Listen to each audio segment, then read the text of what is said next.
Well, what's up, everybody? All right. So today is Wednesday, 9:30 in the morning.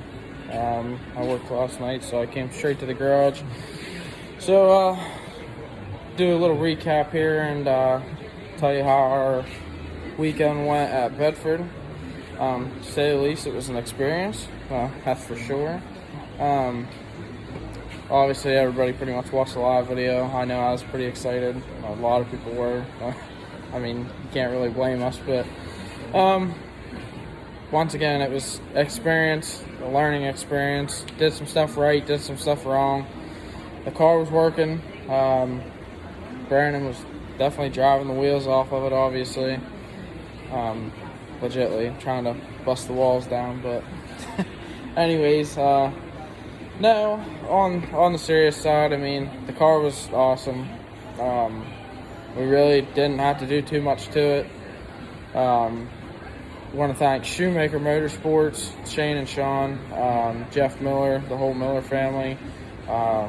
They've been helping us out an extreme amount, just sort of giving us tips here and there. And obviously they were racing there that night too at Bedford, and they did pretty decent too. So they were sort of giving us some tips on what way to go with stuff. So pretty much I'll start from the beginning workup and the practice. Brandon went out and he said it was fast. He raced there in practice, but it had a lot more moisture this time. He come off and he just kept saying, man, this is fast. It's really fast. He kept saying, what am I doing? Am I hitting my lines and whatnot?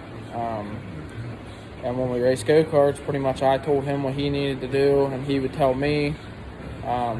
We would watch each other, help each other, so I mean that has never changed, obviously.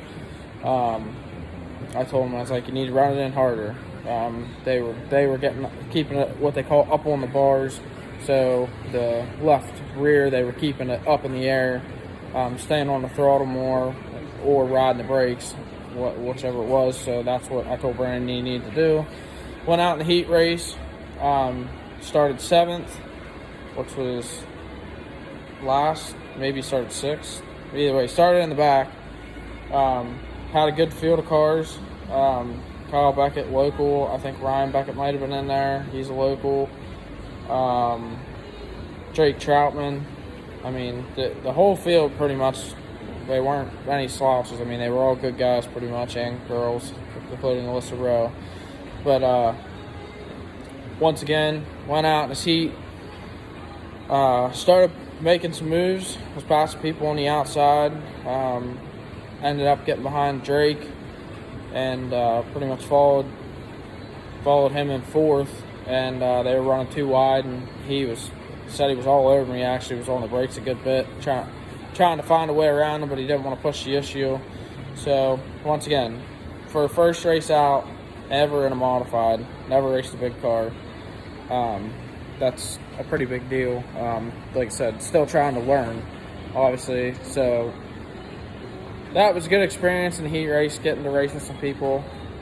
They said, I asked them when we signed up how many, if they were going to redraw, and they said yes, to redraw in top 3. It's like, okay, so I knew we weren't going to redraw.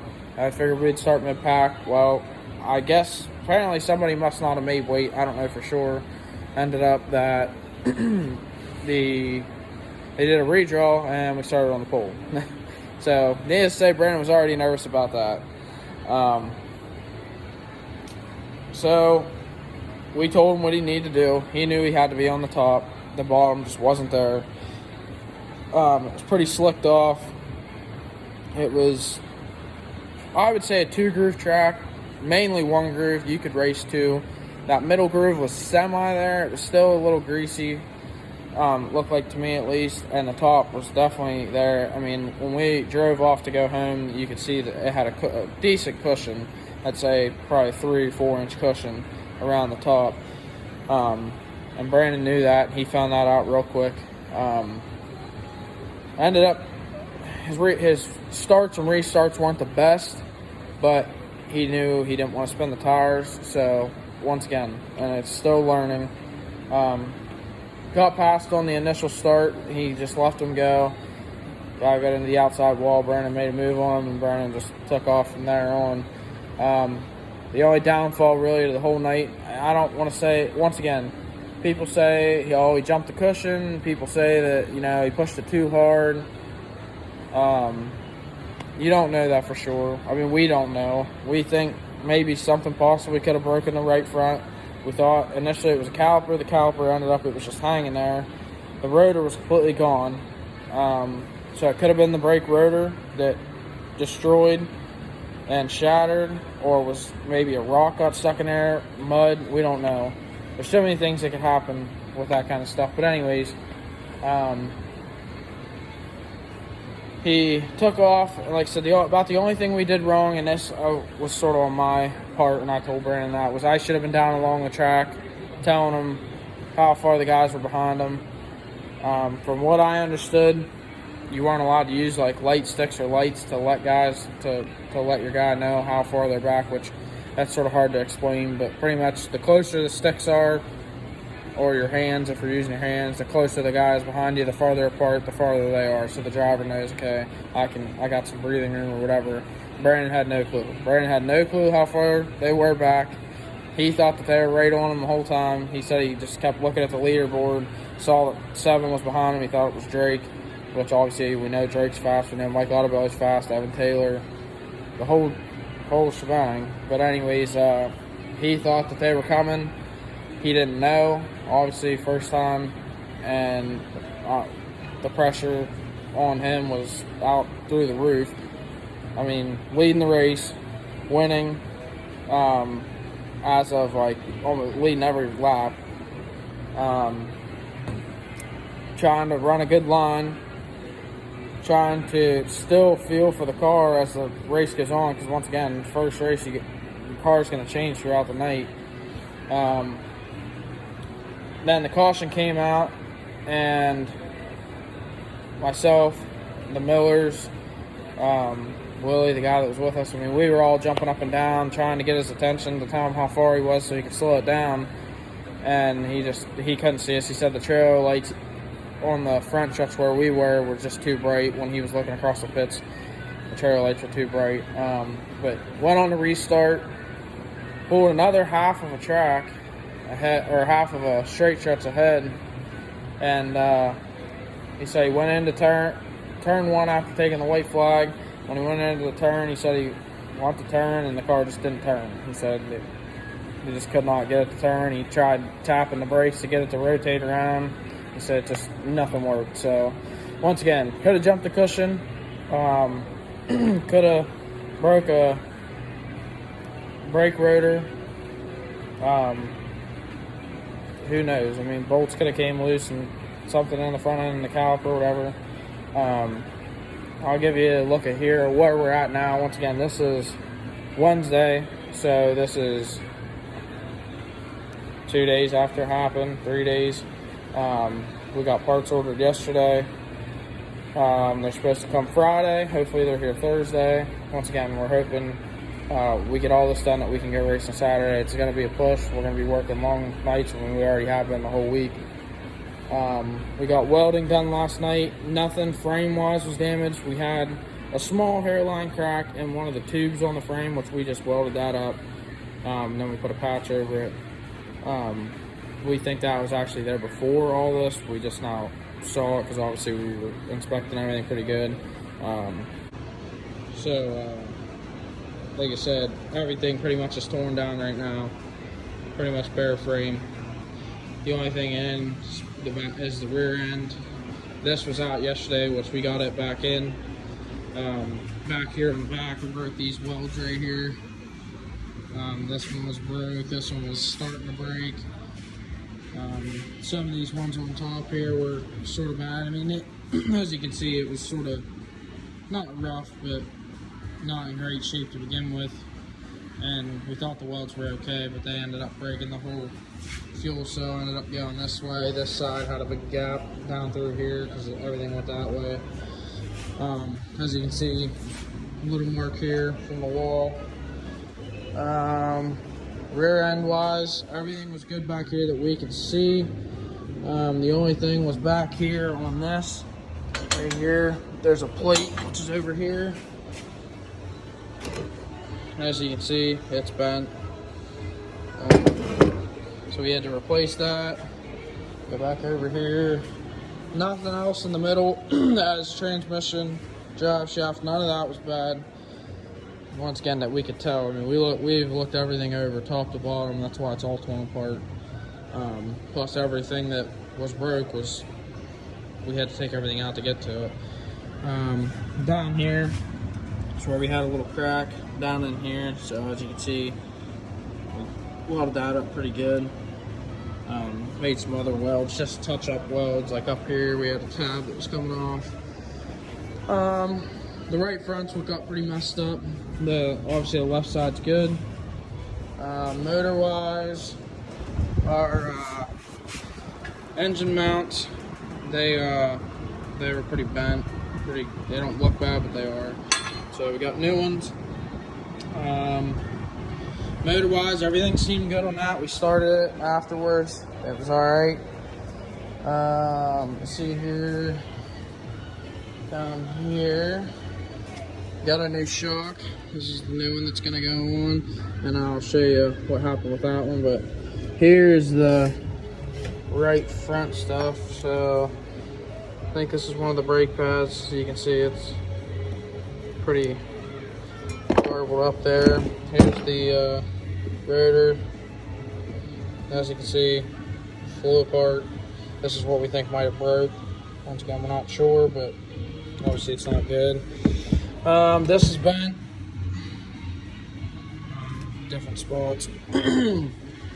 Some of these bolts here on these are bent, which I think Brandon got those replaced. Over here, I don't think any of that's bent. So these bars here, they were bent on the ends out here. Not very bad, but they were still bent. And then over here, this is one of the ones that was broke. So this is called a mid-mount plate. This is where your motor bolts on from the front. Stand up like this in the car. Your motor bolts onto it on the front and your bell housing on the back. As you can see, when the motor moves, because the motor shifted, this broke over here and it broke down here. So we got a new one of those coming. Here's the shock that was on the right front. As you can see, that ding there. Anytime that there's a ding like this on the outside, your shock's pretty much junk. We called our shock guy and he said it probably wasn't even worth rebuilding. These are a lower end shock. He said that's honestly the good thing about them. This rod right here is bent. I don't know if you can see it or not. Slight, you probably can't see it, but this is the biggest deal on this one, so it's pretty much junk. But other than that, yeah, that's where we're at. Like I said, down to bare frame. We're slowly starting to get stuff put back on. We're waiting on parts. Like I said, hopefully they're here Thursday. Says it should be here Friday. If they're here Friday, we'll be working, at least I'll be working all night on the car trying to get it done for Saturday. Hopefully we can get it on the scales Saturday morning. We wanted to get it on the scales Friday, obviously. Sooner the better. But hopefully the parts come Thursday. And then body wise, the front was damaged a little bit. We got it bent back out for the most part. We'll keep working on that. Side panel's good.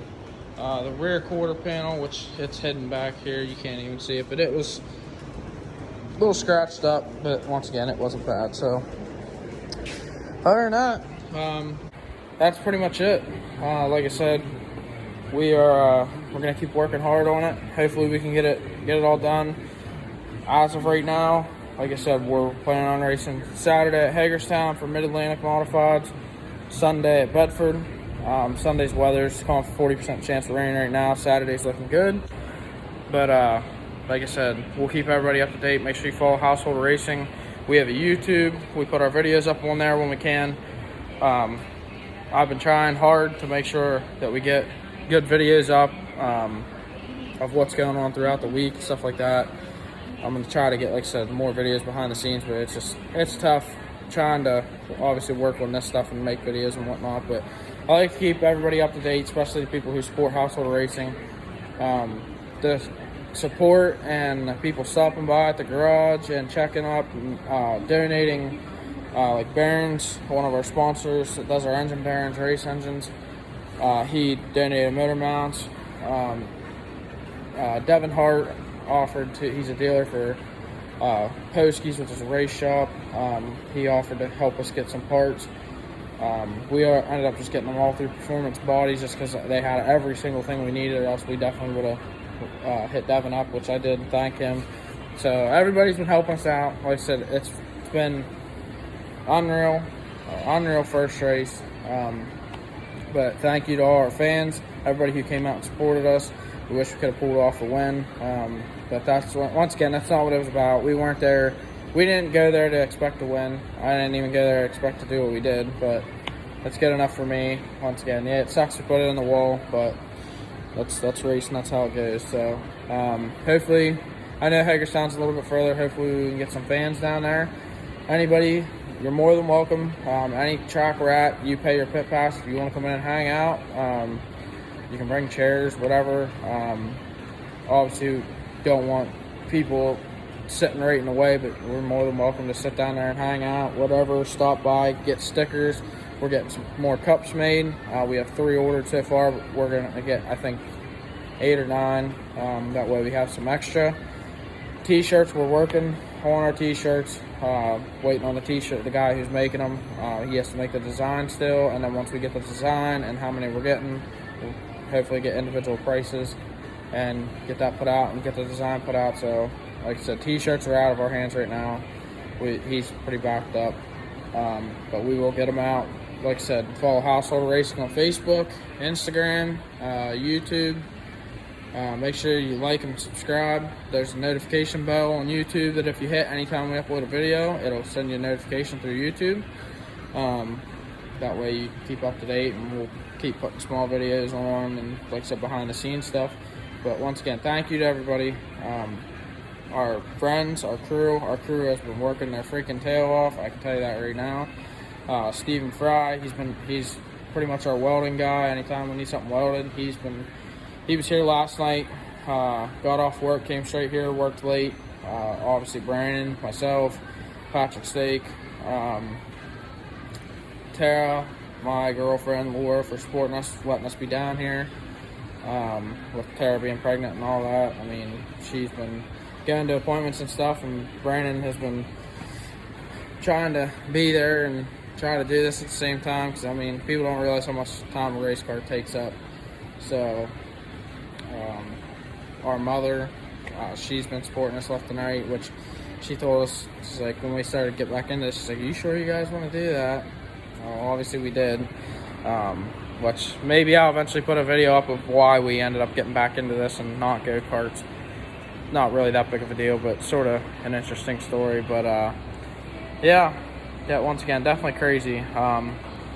Anybody, once again, I know it's late in the season. I know COVID has really screwed stuff up, but if you want to be a part of Household Racing, whether it's sponsorship, even if you want to stop by the garage, like I said, we have stickers, we're getting cups.